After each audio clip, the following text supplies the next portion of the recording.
reality, Christianity is all about community. I mean, what did Christ call us to do? He called us to commune with each other each Sunday and with him as well. And so nationalism calls us to look out for the national community, further up. So we have our individual selves, our families, broader than that, our communities, and then our national community.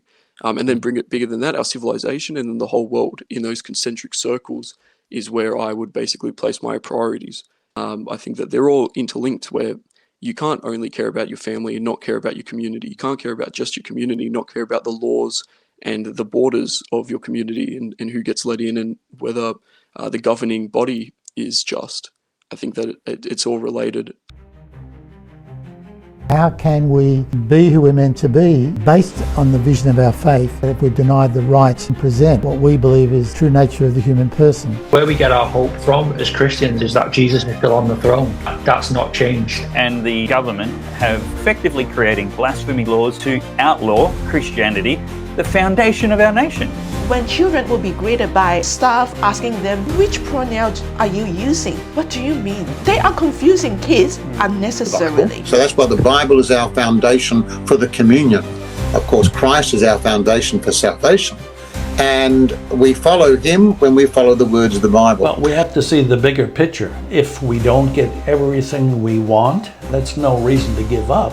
You keep fighting more. It wasn't until Christians said, yeah, you killed your babies, what are you going to do about this? God had a solution, but the solution wasn't going to be effective if I didn't first acknowledge that I needed that solution. Right. We are here until we have a law which allows babies to have the same rights as everybody else, and we're not going to go away. I can guarantee that we won't. May we continue to boldly stand as a light in the darkness, a voice for truth and a force for good.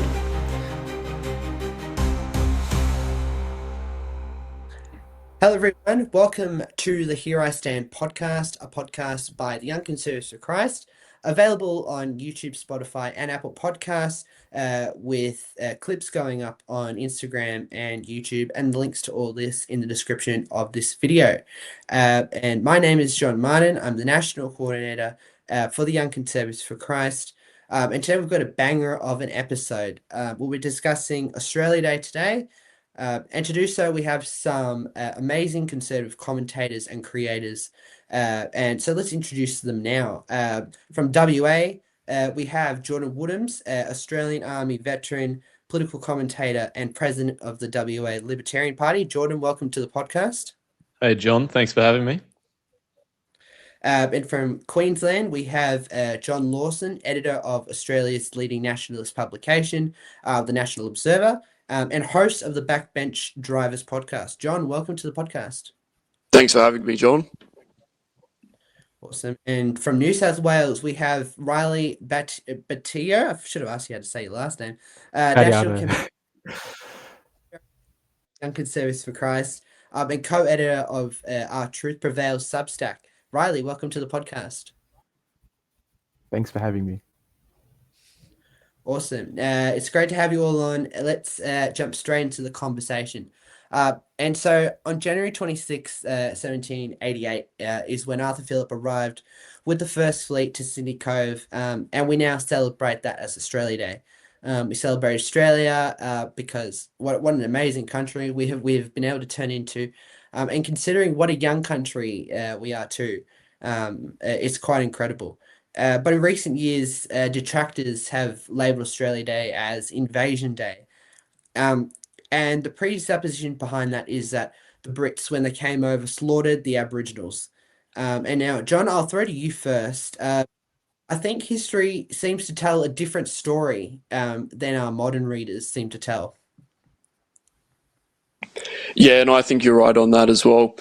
The story that is told about Invasion Day is patently ridiculous on its face, because I don't think that we can accurately judge anything in history if we assume that anyone did things believing that they were evil or they were the villain.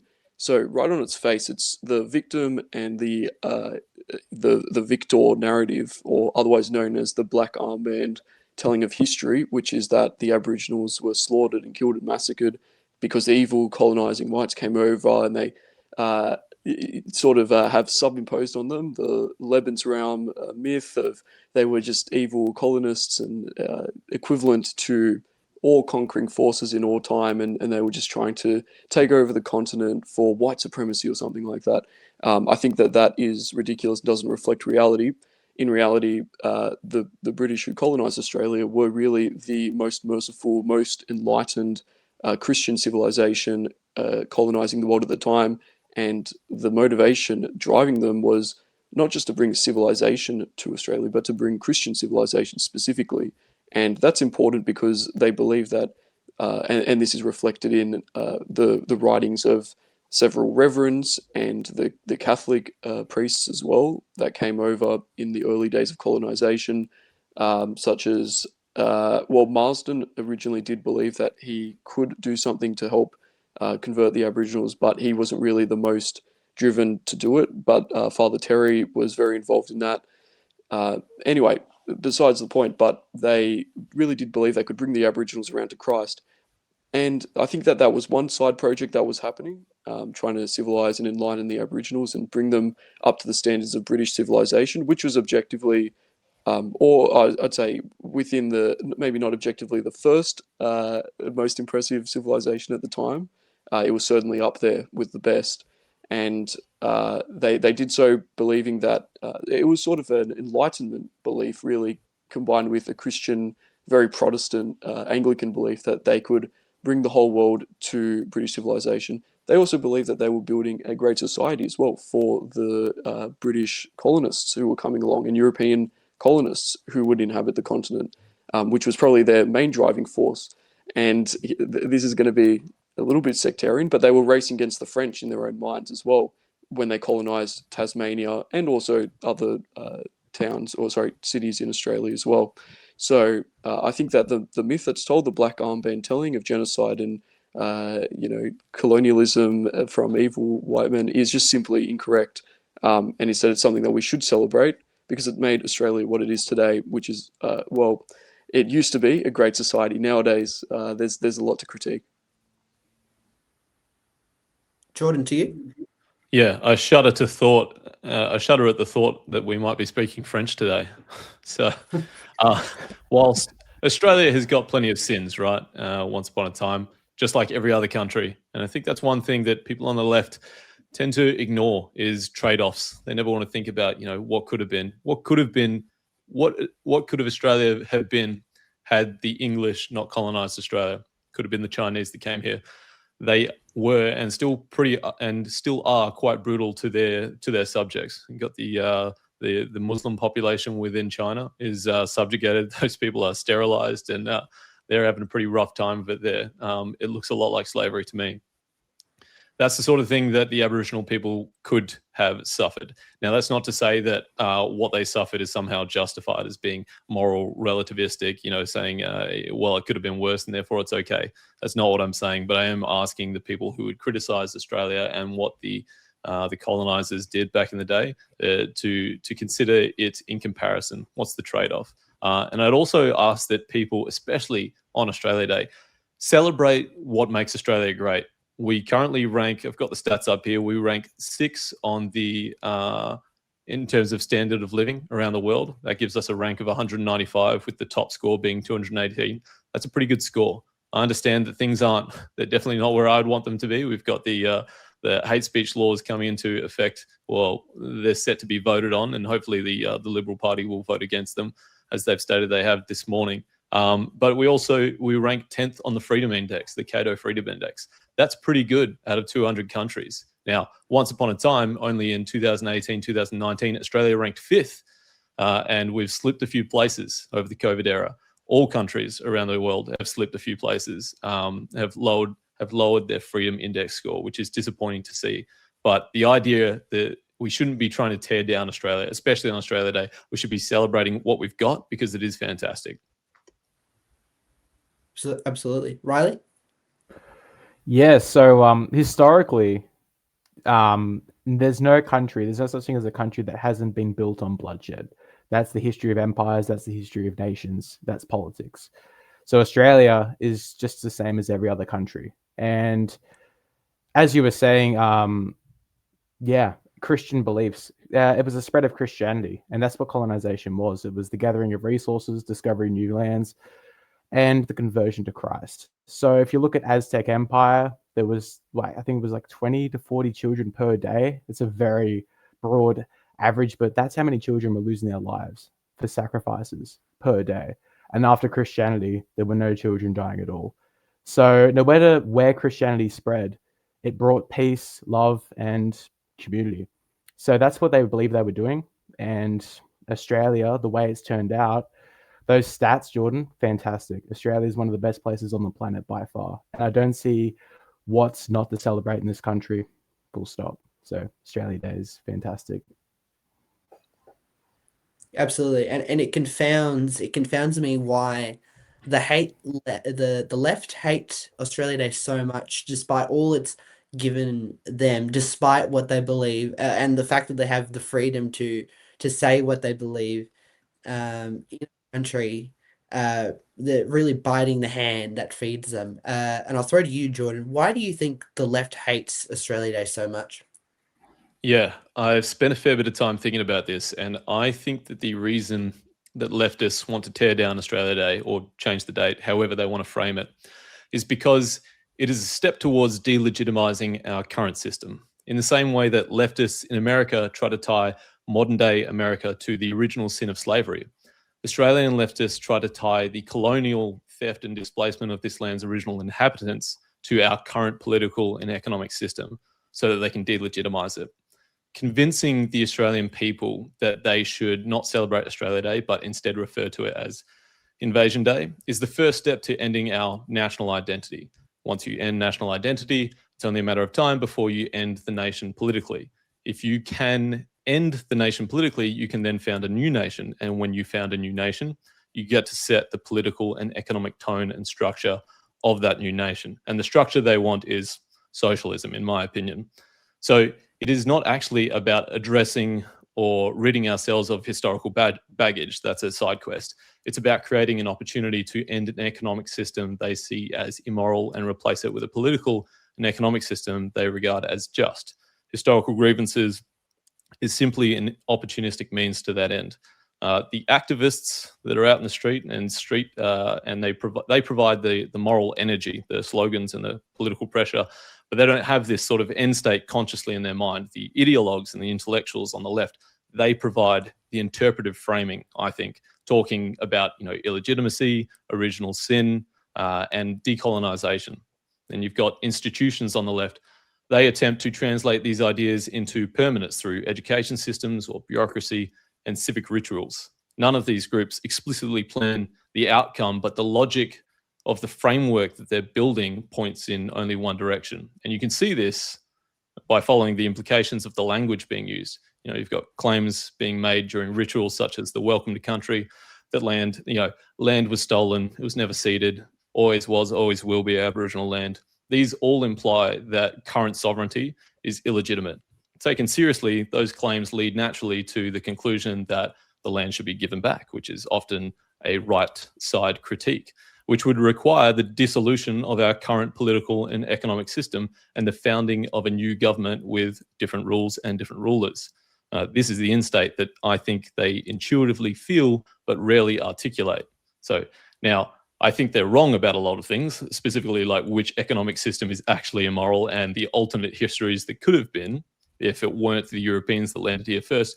But this is the worldview that they choose to hold, and it motivates them to attack Australia Day. And Australia Day matters because it symbolizes continuity, and continuity is precisely what revolutionary politics can't tolerate. So that's why I think the left attacks Australia Day, and also why I think we need to defend it. Absolutely. And on this question to you, John, on Jordan's point, it seems to me that Aboriginals could care less about this for the most part. I think, to me, it seems it's more the millennial female activist class that have caught a dose of toxic empathy in a way, where they feel they have to attack Western civilization to act as an atonement for the sins of the past. What do you think about that? I think there's definitely something to that. Now, don't get me wrong, there are a lot of resentful Aboriginal people, and I think also migrants as well, who are adopting this framework. I've seen a lot of Indians that say, you can't tell me that I should go back to my country. You're living on stolen land. And that's something that they say in multiple different countries with colonization stories, such as Canada and the US. But in terms of why you have the sort of university educated class, I'd say that why they glommed onto this left-wing ideology is a lot to do with their deracination. So over the course of the last 50 years, the upper middle class, the middle class, those who are raised from predominantly Anglo-Celtic backgrounds, were systematically robbed of every part of their identity. First, I suppose you could say that Christianity came under attack during the 60s, but along with it, you also had the attack on white identity, and specifically, I suppose you could say British Anglo-Celtic identity in Australia. And the process by which that happened was in the universities. And I guess it's no wonder why the university students are often some of the most fervent advocates and activists for the decolonization myth. Those who join up with these Antifa groups and burn down statues and say to destroy the colony, or the colony must fall, as we saw spray painted on a Captain Cook statue. They're oftentimes pretty well off. They're not really the revolutionary vanguard that Lenin would have probably recruited back in the day. And the universities were the epicenter, I suppose, because partially it was an imported ideology. So in the US, they had the Frankfurt School sort of come up with what became known as cultural Marxism, or at least import it from where they were practicing it originally in Germany. And that seemed to spread all throughout the university systems to eventually arrive here. In the 70s, 80s, 90s, you had what was known as the history wars in the universities, and that was when you had several academics going back and forth arguing the history of colonization.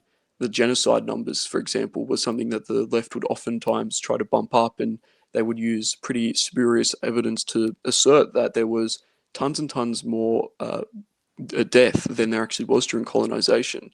So, for example, that imply, I'll tell you something, this is from Keith Windschuttle's book. He's talking about how the genocide numbers are fabricated.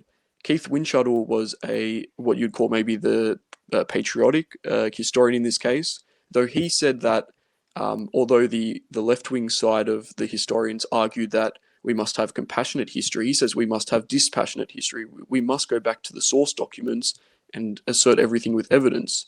And one of the claims he made against his left-wing rivals was that they estimated genocide numbers up in Queensland by counting the number of bullets expended by Queensland police and then timesing it by 3 or 4 or 5, because we can assume that they shot more than they originally said, and that's how many bullets they used during that season. They counted the deaths 3, 4, or 5 times higher than the numbers reported because there were that many more bullets used or something like that accounted for in their accounting books. Pretty spurious evidence when you don't have bodies, when you don't have actual court documents to prove your case. And so you hear these huge genocide numbers, a lot of the times built on nothing. So you had, once again, going back, you had historians going either way. You had Geoffrey Blaney on one side asserting a sort of patriotic view, and he wrote out against immigration as well, which had sort of started the ripple of what we see today of cancellations for those who disagree with modern immigration policy. And I just want to read you a quote from one of the left-wing historians that was often at war with Keith Windschuttle, Geoffrey Blaney, and others. So this is Henry Reynolds, and he wrote very partisan books in favour of the Aboriginal cause as he saw it against the white Australia cause. And this is a quote from him. He says, "What you've got to expect if you engage in that sort of public controversy," and he's referring to sort of the pro-Australia view of history that was asserted, "is that you are going to be shot at. If you are going to get down there and engage in the crossfire, you have to expect to be clobbered, and people will really jump on you." So he saw history as a means of asserting his own worldview, basically. And so he fudged the numbers and he changed the facts ever so slightly all throughout his books, as did a lot of the other left-wing historians, to emphasize a lot of the victim narratives. They'll talk about how the Irish were very oppressed, the convicts were like slaves from the US, trying to map that narrative on here. The Aboriginals were like the Native Americans, and they were slaughtered, and the horrible colonial British wiped them out. in reality, none of this is really quite as bad as it's made out. And we know this because by the actual historical record, we know that the British did baptize Aboriginals when they came here. Now, if we're taking the narrative that the British were, white supremacist, evil, and don't get me wrong, I think they were very chauvinistic about their civilization. I believe they believed it was the best, and I also believe the same. But what I don't believe is that they looked on Aboriginals as animals, like was described by modern historians, because they did baptize them and they tried to bring them into the faith, and they did try to educate them as well and bring British civilization to them. It was a concerted effort most of the time, building infrastructure for them, schools and whatnot. So that's sort of why I think the university class is so fervent, because that's the epicenter of where the ideology emerges from. Of course, you then see it spreads into films and things like that, but people don't really watch Australian films that much, especially stuff like, I guess there's Rabbit Proof Fence. That's an example of that kind of atrocity propaganda. But I'd say the university is where it emanates from, and then you also have the natural grievances, which are seized on by the lower classes, the Aboriginals, the immigrants, the poor, the destitute, housos and stuff like that. Yeah, that's really interesting. And what do you on this this question on why the left hate Australia Day so much? And I think it's interesting. We've brought up this point a couple of times that the British were majority almost completely Christian, and in their approach, that was their worldview in wanting to bring people into the Christian faith, and in their service of justice towards seeing both Aboriginals and British people as equal in that regard. So yeah, why do you think the left hates Australia Day so much? Oh, me? Yeah, sorry. Oh, sorry. I just repeated. As you were saying, there were examples. I'd like to argue that there were examples for like human zoos, which were quite common in Europe, and North America. So there were cases where they were quite literally treated as animals, human zoos. So, but for the most part, they weren't.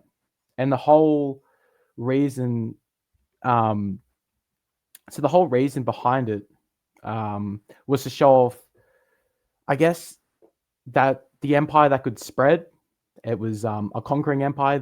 As you were saying, they were very chauvinistic, and to spread Christianity. That's the core reason why. And I guess you could say civilize. You could say civilize and stop death. So there was a lot of tribalistic warfare. There was a lot of deaths, a lot of child sacrifices in the Aztec Empire, as I said earlier. So it was definitely the building of infrastructure, the building of structure, and states. So it's taken for granted, but without these empires, there would be no states. There would be no United Nations. So the modern world, as we know it, was built off of this. It's important to realize that history you cannot rewrite, but there's also controlling of narrative, and the narrative has been rewritten in the universities. And I guess if it comes from an intellectual, everyone believes it. But the reality is that the world was created like this. It wasn't just Australia, it was the whole world. And everything we take for granted nowadays, the structure of society, of politics, it all derives from that making of the world. And that's just how it was. We can't rewrite that.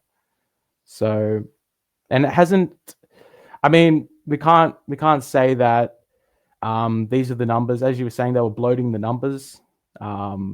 In Tasmania in particular, there was a massive genocide of Indigenous people. Close to the entire population were killed. That is factual. But that was just a part of... Keep in mind, though, that the Aboriginals in Tasmania were belligerent from the very beginning.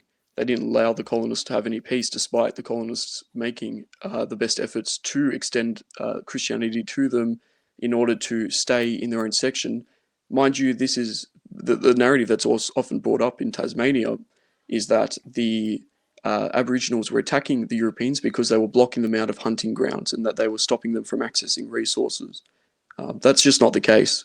In Tasmania, the tribes that were most fervently attacking the colonial towns were the ones that weren't affected yet by colonization, and they were going in, they were attacking civilians for the most part.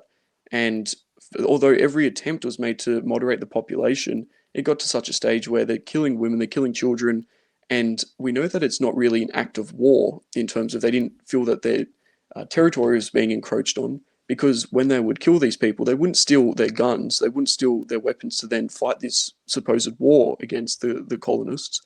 But what they would do instead is that they would steal luxury items, they'd steal blankets, sugar, things like that, which you don't use to fight a war. It was more so like petty crime. And so when you have a whole population and tribes engaging in sort of criminal conduct, the idea that they wanted to move them, relocate the Aboriginals to a nearby island where they could live in peace separate, they'll be provided with their needs. That seems like a pretty merciful idea to me. And yeah, I mean, disease absolutely destroyed the Aboriginal population. That's a tragedy. All death is sad.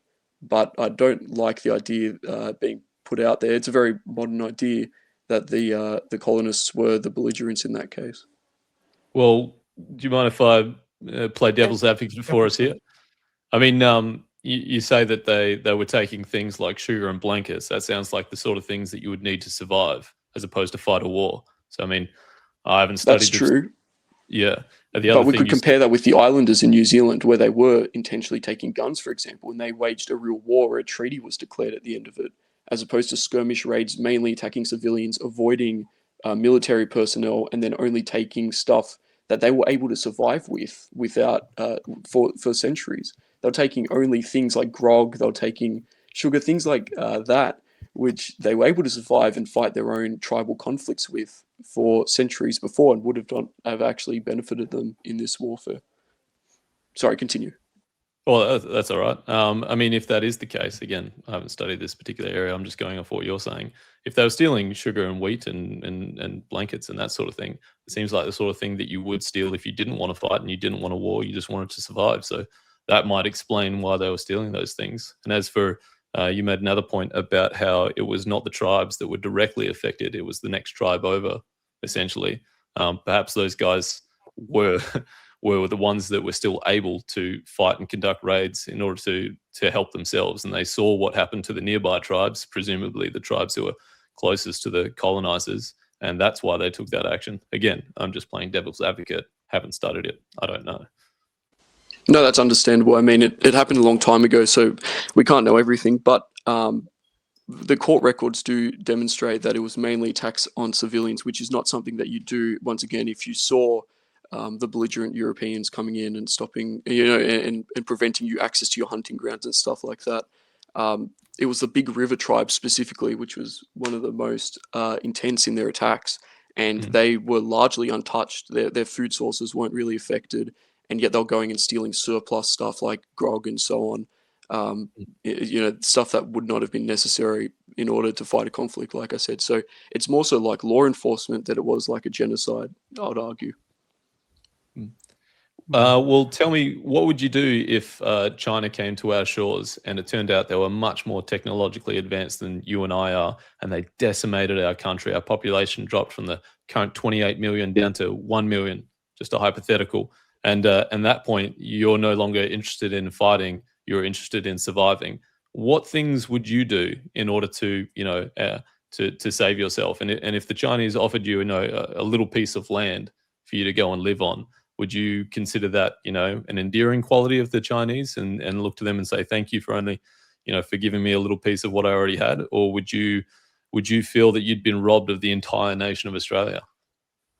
I suppose the difference would be is that the Aboriginals had a belief that the land owned them rather than they had ownership over the land, in the sense that we would have that belief. And so the white man rocking up and just taking a little bit on the coast and at the port up north in Tasmania, you would think that instead, this is another tribe, they're staying in their own area, they're harvesting the crops and everything like that. They're not really affecting our food sources all that much. And also keep in mind, in the case of the Chinese, if they came with military gunships and things like that, and they came firing on the population, that would be one thing.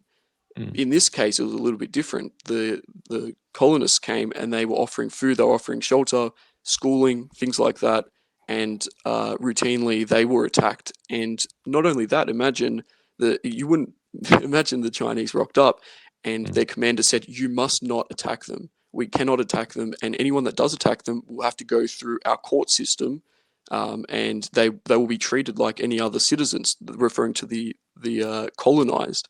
They'll be treated like any other British citizen, as was the case when colonization occurred. Now, granted, by our standards, by European standards, Western standards, we wouldn't want the Chinese here because we understand geopolitics. We understand that we don't want them on our land because this is our country. We have ownership over that. However, it's a little bit different with the Aboriginals in that they didn't feel that they had that ownership. They thought that they were just dwelling there, and insofar as their access to food and their access to their tribal grounds was unaffected, as it was largely was for the belligerent tribes, then it doesn't really give the kind of what would you say, casus belli that you would think of as just to attack women and children and civilians, which I think is wrong regardless. If we're going to say that they were okay to be doing that, then we'd have to say the same thing about the Aztecs, I feel.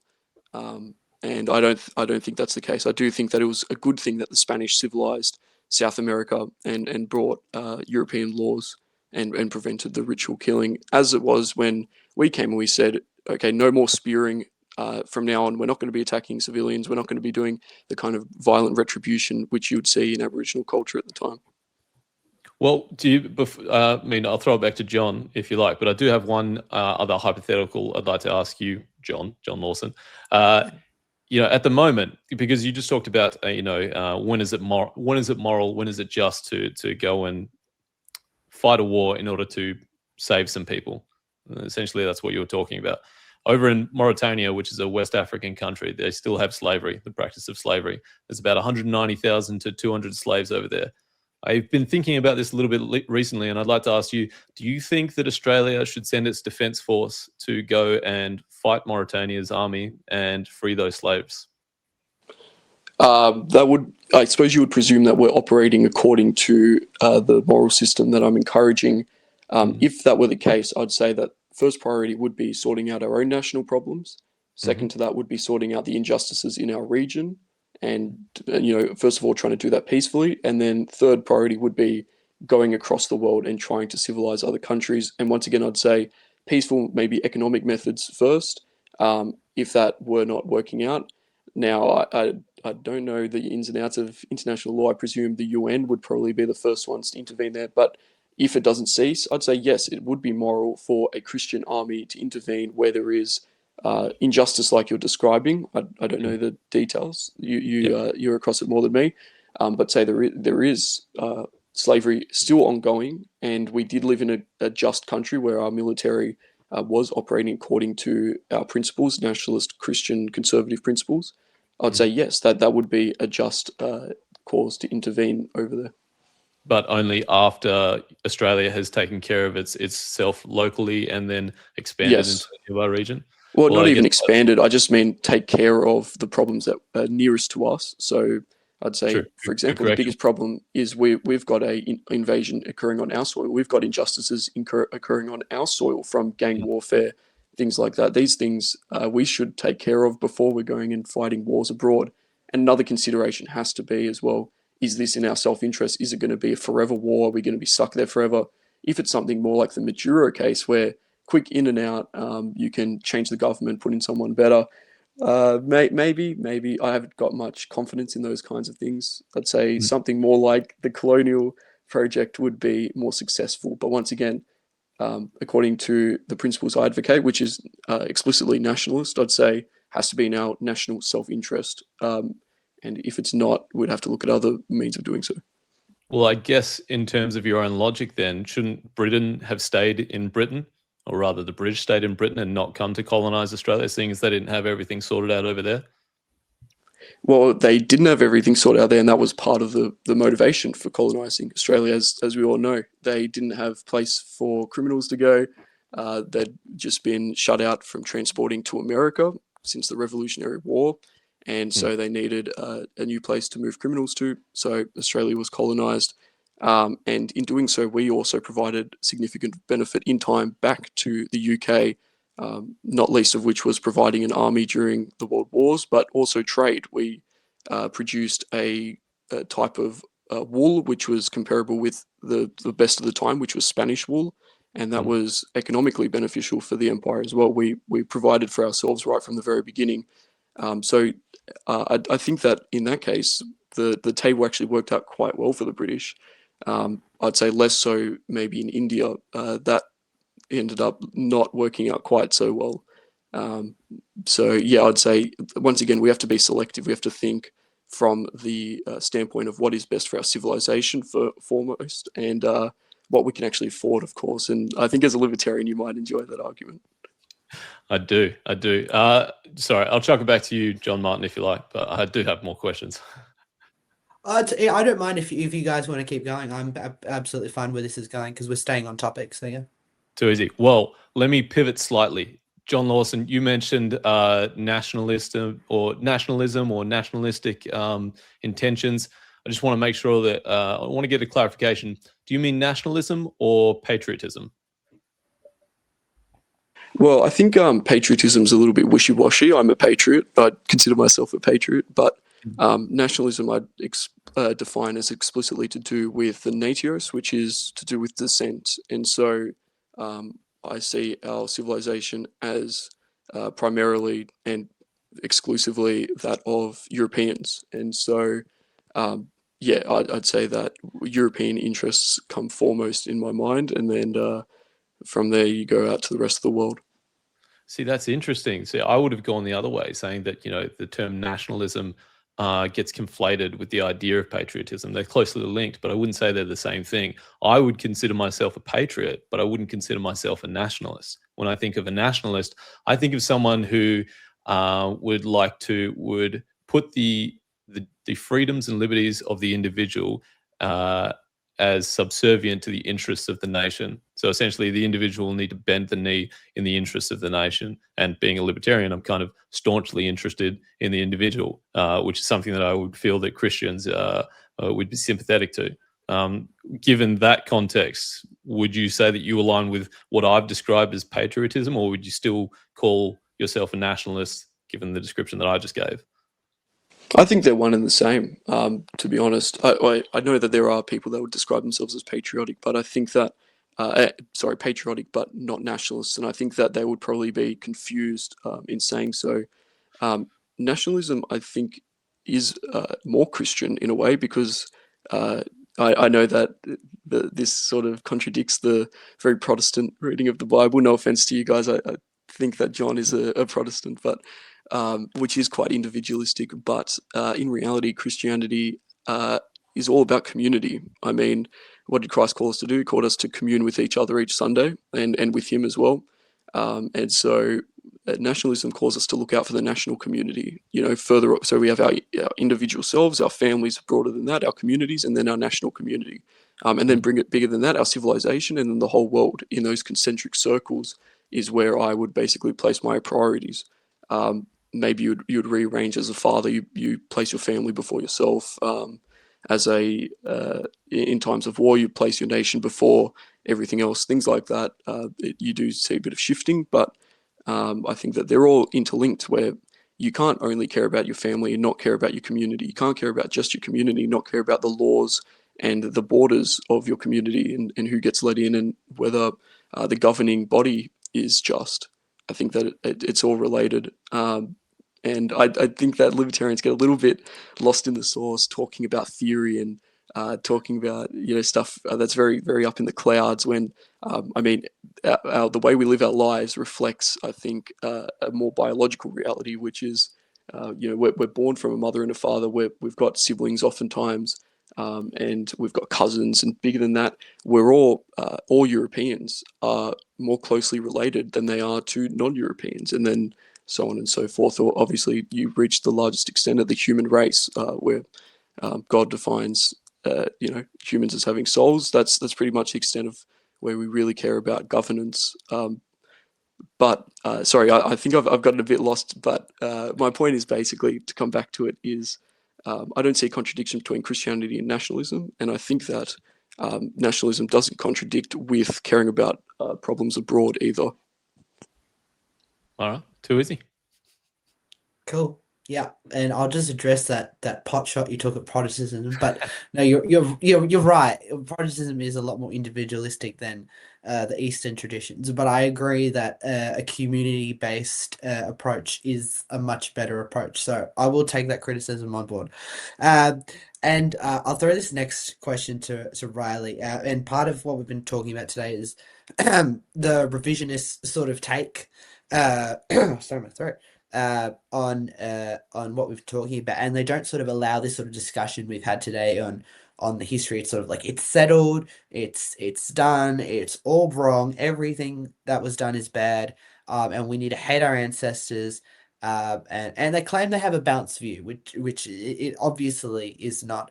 And to you, Riley, I'm curious, what do you think this does to a nation when its people have no trust in its heritage, and in fact, they come to hate where they have come from?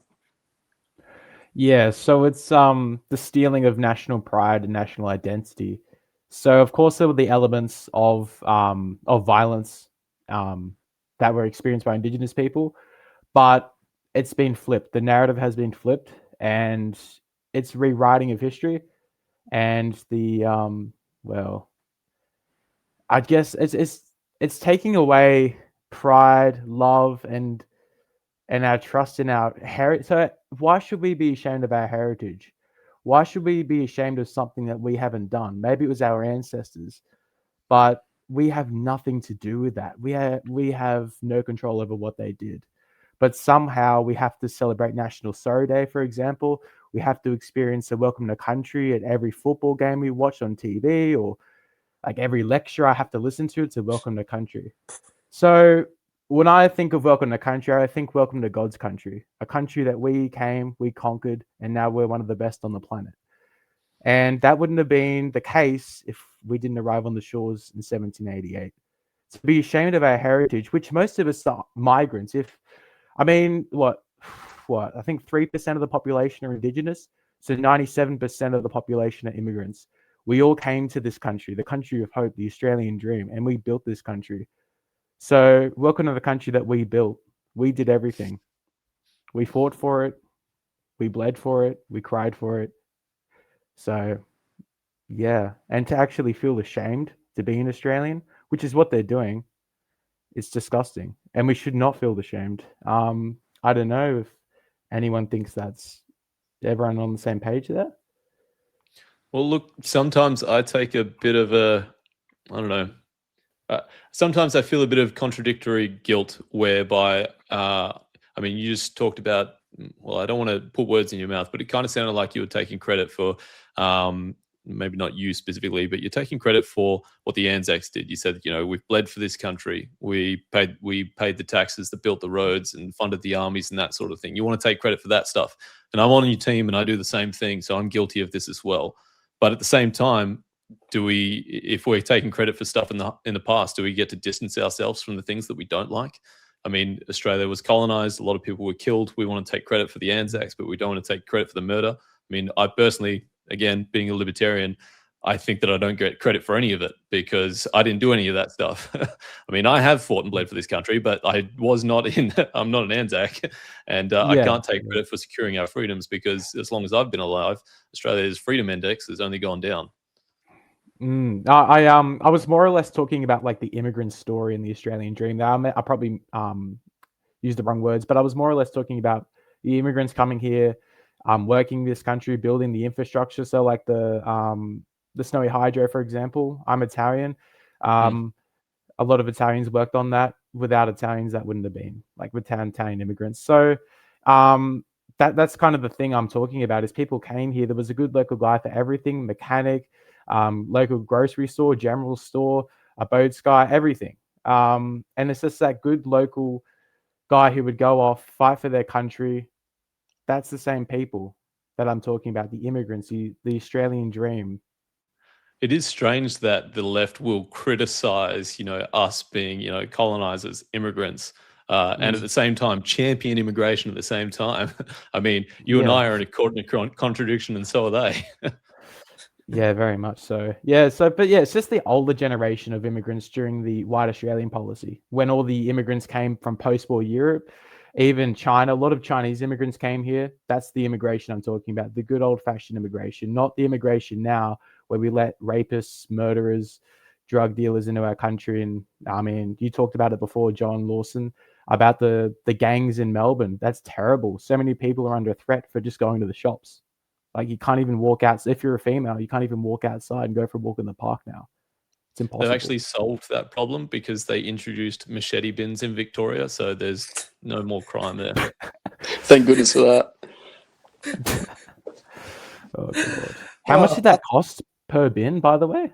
I think it was $300,000 to $400,000 per bin. Yes, that's right. It was about 13 million for 20 odd bins or something. And I could be wrong, but I saw a video on David Limbrick's Instagram of the bins arriving at the local tip, but I only saw one. So, I mean, did they throw away all those things? It would be a stroke of irony if someone were to go to one of those tips, find a bin, melt it down, turn it into a machete, which is an Instagram video that I would love to see.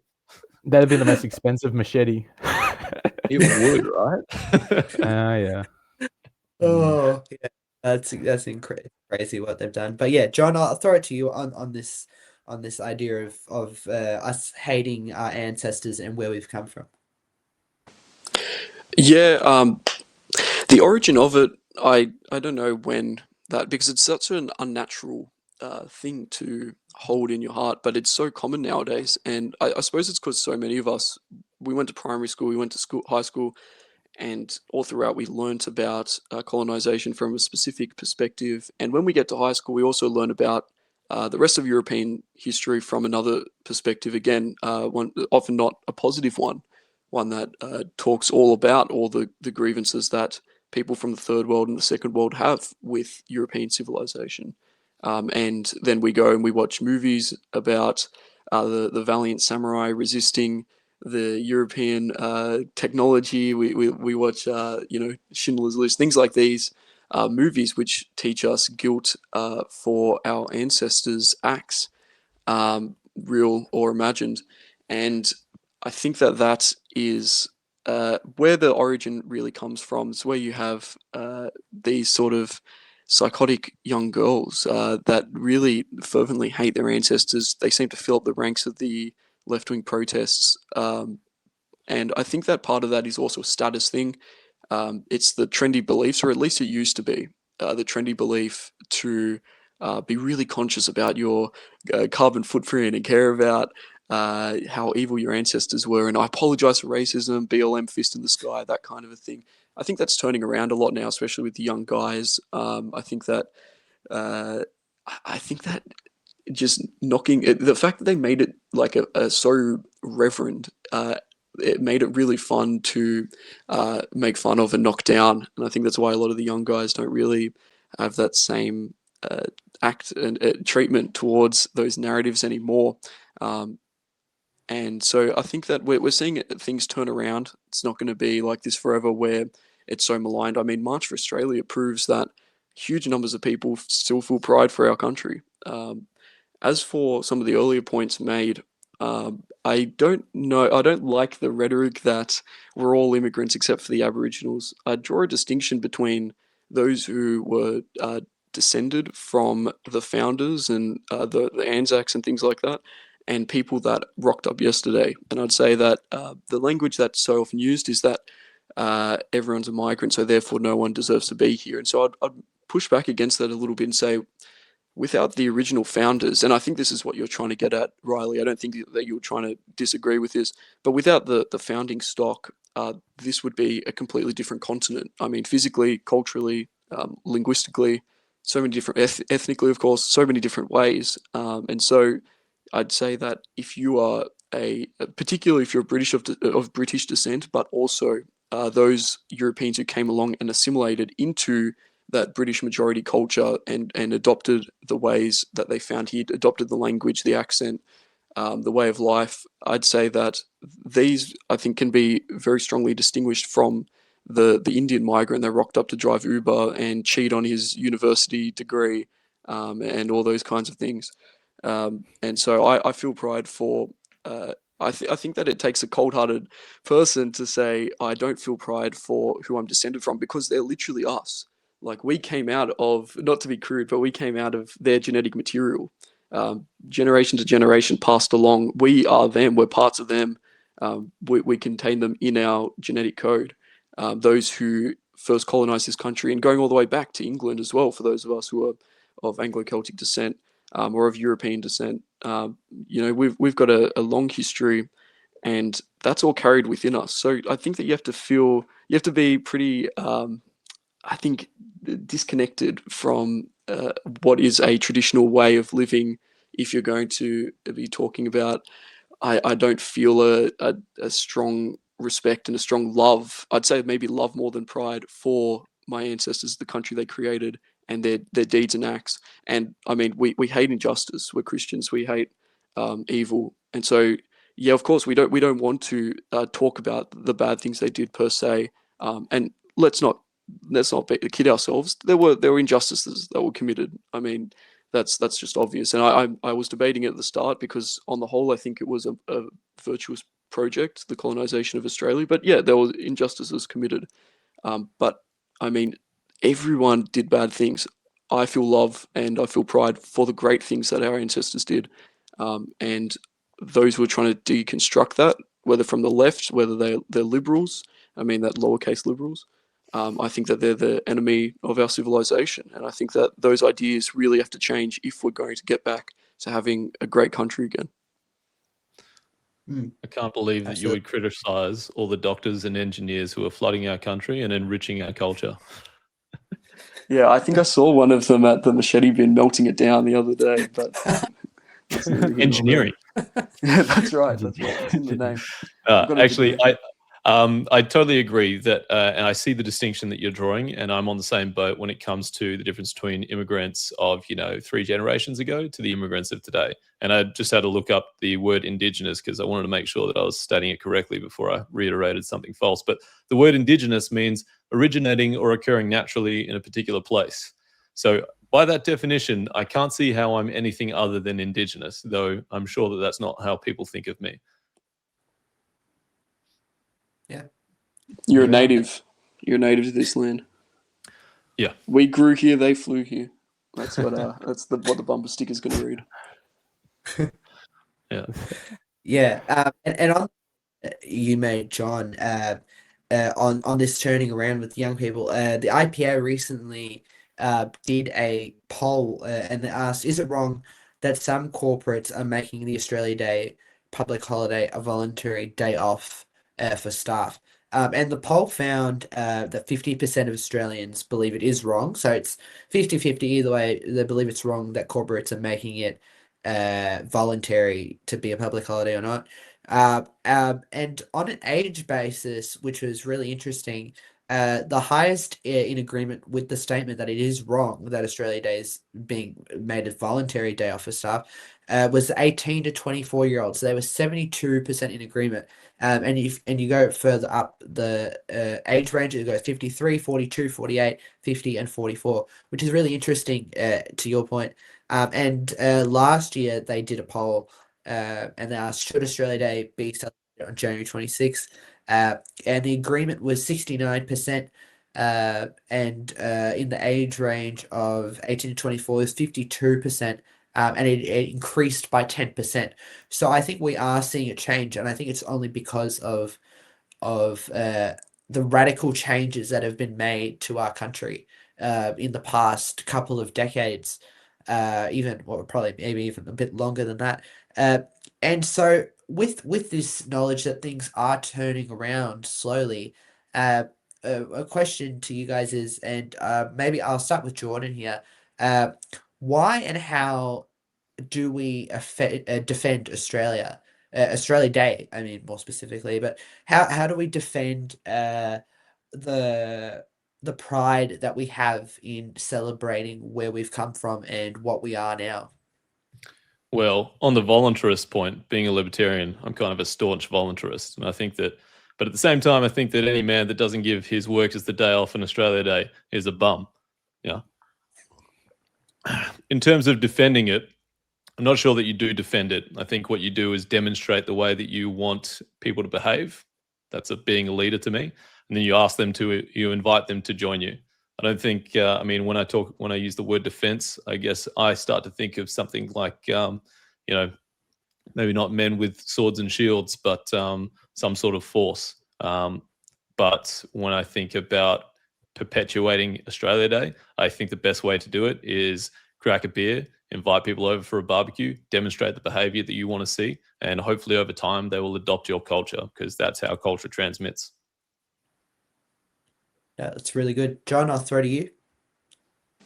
Well, I think that on a micro level, the best thing you can do is get out to the March for Australia rallies. They're going to be even bigger than last year's March for Australia, taking place in every major city around the country.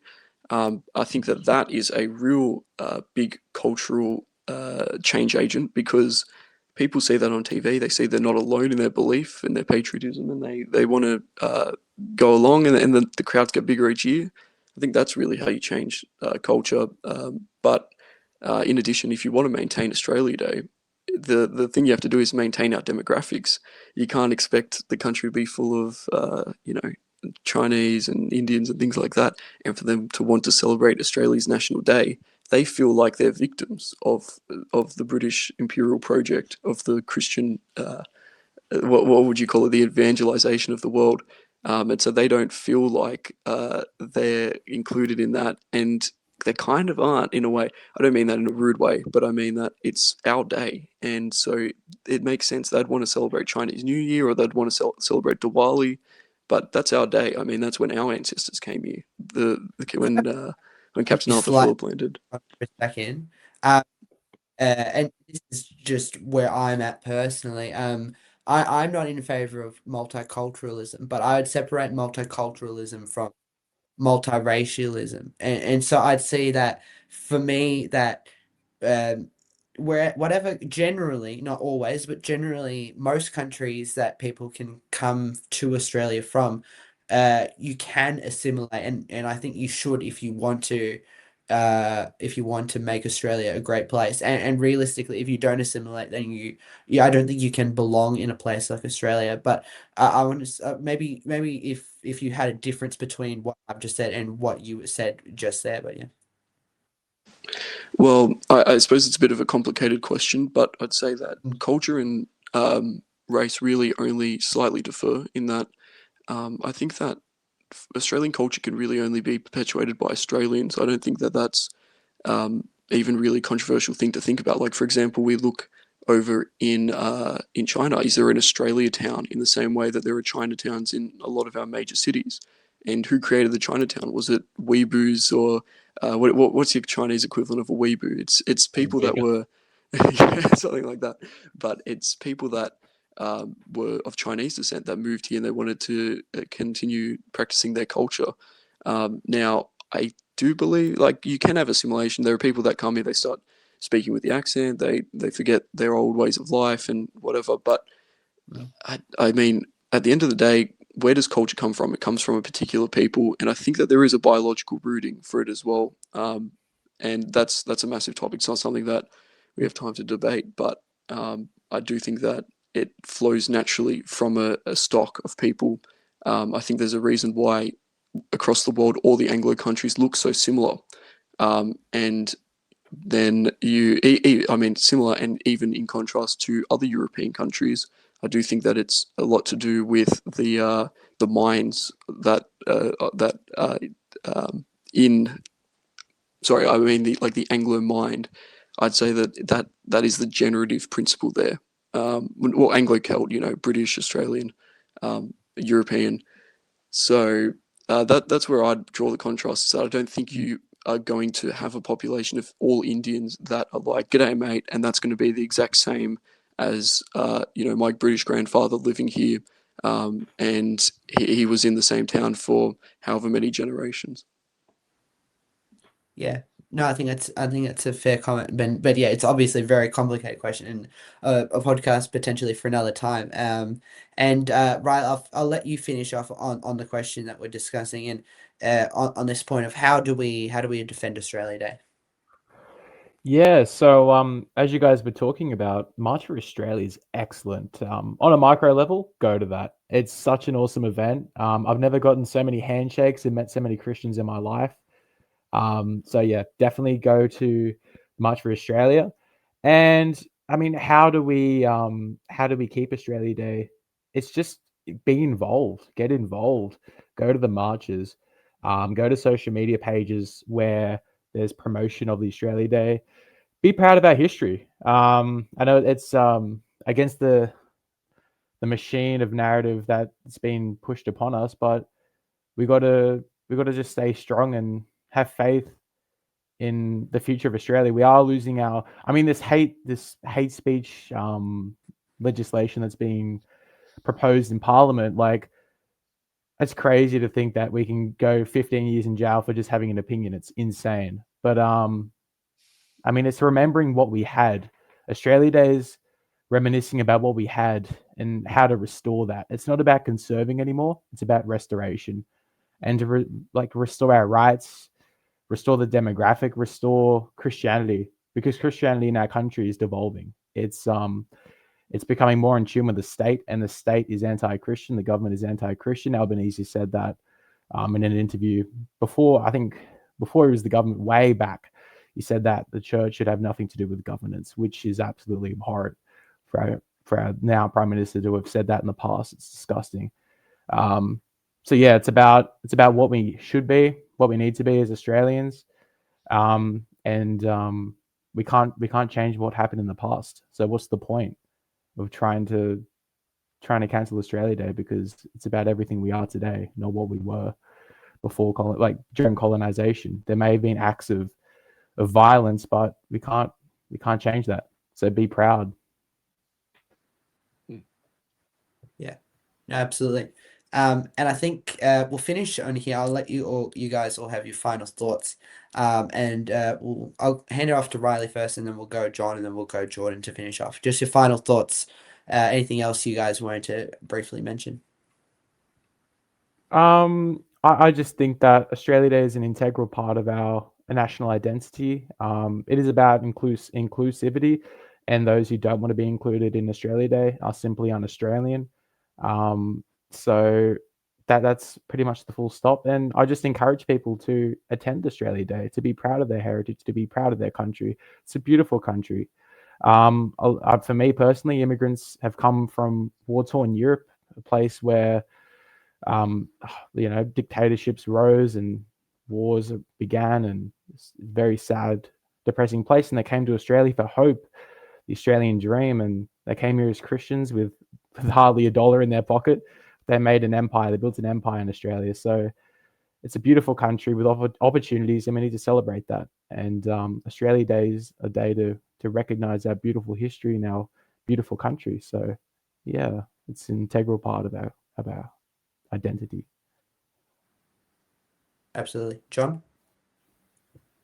Well, thank you for having me on. This was very enjoyable. It's not often that I get into such a good debate with you guys. You're all very cogent. I think you're great. You're great at questioning some of those things that I was putting out. So I think that made for some great content.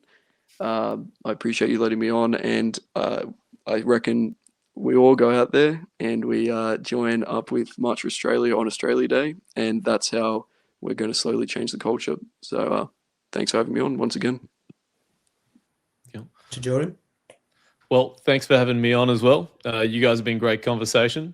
I think for anybody out there listening, come to the Australia Day marches, the March for Australia. I myself will be there, as will the Libertarian Party. We'll be at least the Perth one, and no doubt a bunch of the other ones in Queensland, Sydney, all the rest of them. They're a great event. And importantly, if you want to see Australia Day perpetuated, if you want other people to stand up for Australia, the thing that you need to do is stand up as well. People gain that bravery, they see other people joining a cause, and it gives them the courage to do the same. So if you want other people to drive around with flags on their car, you need to do the same. So turn out to Australia Day, and that's how you'll get it to perpetuate over time.